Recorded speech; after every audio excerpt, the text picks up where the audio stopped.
Bu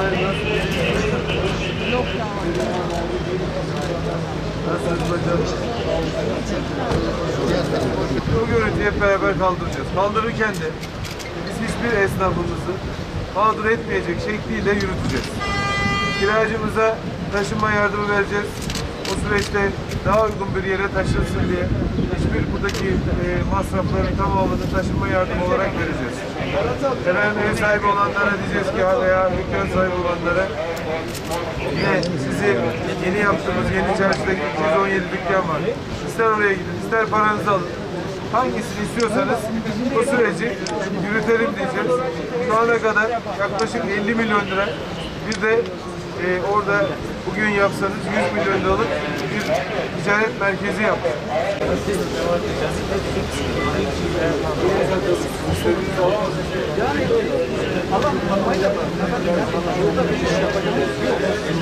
Biz günlerce vakit geçirdik. Öyle bakın böyle tekan binası var yukarıda. Orayı verseniz, bak zarar verseniz, o zara inşa etseniz. Bunlara biz arsa veriyoruz zaten. Takas yapacağız onlarla. Tamam. Yani o ayrıyeten yürütülecek bir şey ama yani biz onun inşasını şu an bekleyemeyiz. Burası artık başlamış. Burası yakışmıyor, bize yakışmıyor.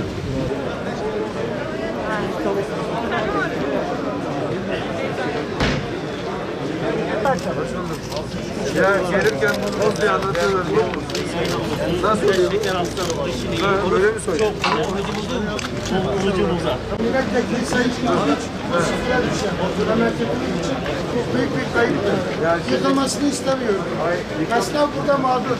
Dükkan sahibine konuşma hakkı verilmeden bedel verilmiş. Tabii dükkan değerlerimizi kendileri yapmışlar, kendileri fiyat vermişler. Biz yıkılmasını istemiyoruz. Mal sahibimiz. Şu araca böyle. Yanlış olan dükkanlarımızın yıkılmamasını istiyoruz.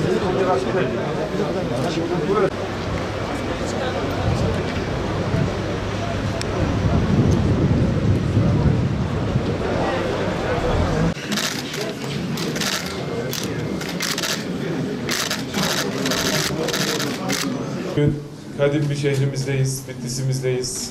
İki derenin, dağlarımızın, Nemrut Dağımızın hemen yanında yer alan medreseleriyle, camileriyle, alimleriyle, 5 minaresiyle Türkiye'de hepimizin dilinde olan Bitlis'imiz için yapılması gerekenleri hep birlikte istişare etmek için bugün buraya geldik. Bakanlığımız millet bahçelerinden sosyal konuta, kentsel dönüşümden altyapı projelerine kadar yerel yönetimlerimizle, valiliklerimizle birlikte vatandaşlarımızın refahı için, şehirlerimizin altyapılarının yenilenmesi adına, buradaki yaşam kalitesinin artırılması adına birçok projeyi birlikte gerçekleştiriyoruz. Daha önce de Bitlis'imiz için 2023'e giden yolda daha güçlü Bitlis için yapılması gerekenleri istişare etmek ve vatandaşımızla da bu projelerimizi bir paylaşmıştık. Bugüne kadar Sayın Cumhurbaşkanımızın liderliğinde Bitlis'imize tam 12 milyar liralık yatırım yaptık.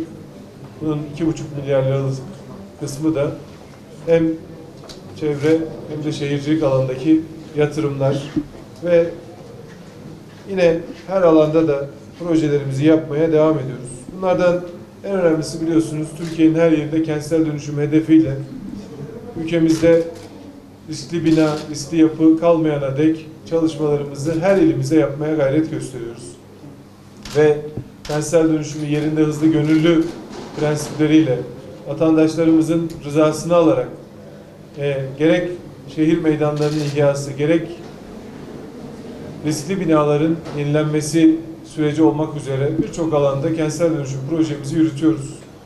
Bitlis'imizde de önemli bir dönüşüm süreci yürütüyoruz. 50.000 metrekarelik alanda Mutki Köprüsü ile başlayıp şehrin merkezinde cami etrafını da kapsayan Ulu Cami etrafında kapsayan Ulu Cami'ne kadar kale etrafında önemli bir aksı maalesef dere güzergahı üzerinde kalıyor.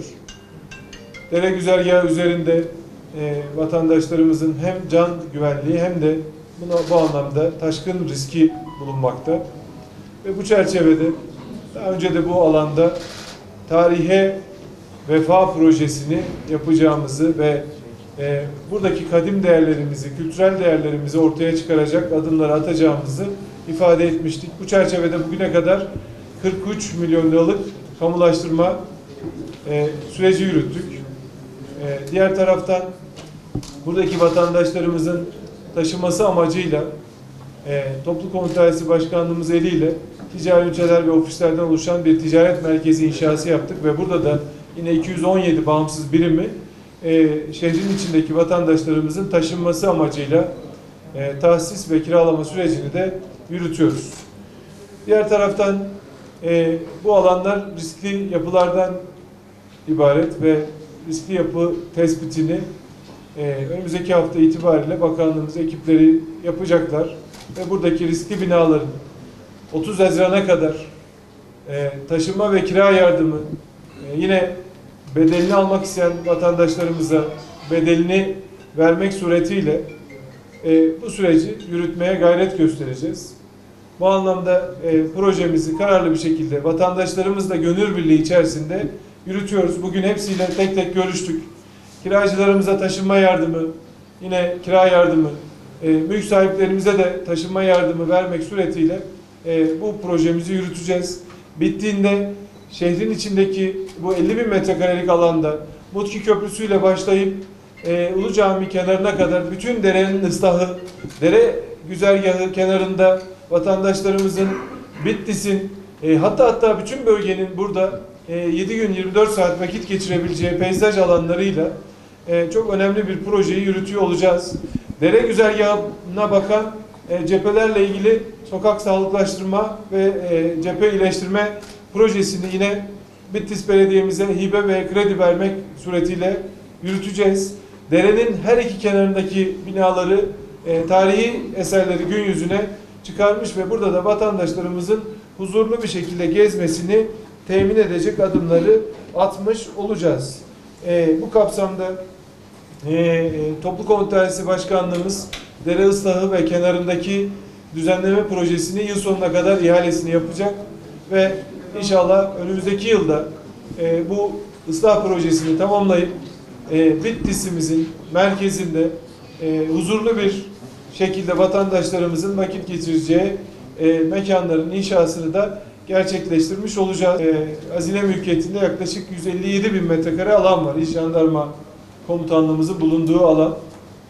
Burayı da İçişleri Bakanlığımızla, Sayın Bakanımızla yapmış olduğumuz görüşme çerçevesinde Yeni Bitlis'in merkezi olacak meydanıyla, buradaki ticari üniteleriyle, sosyal donatılarıyla, yeşil alanlarıyla bu alanı da şehre kazandırıyoruz. 81 milyon metrekare millet bahçesi projemiz var.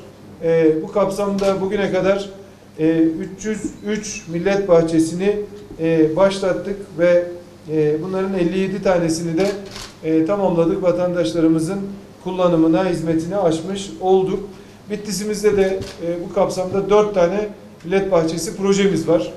Bitlis'imizi ve Van'ımızı ilgilendiren çok önemli bir proje yürütüyoruz. Van Gölü Koruma ve Kurtarma Projesi.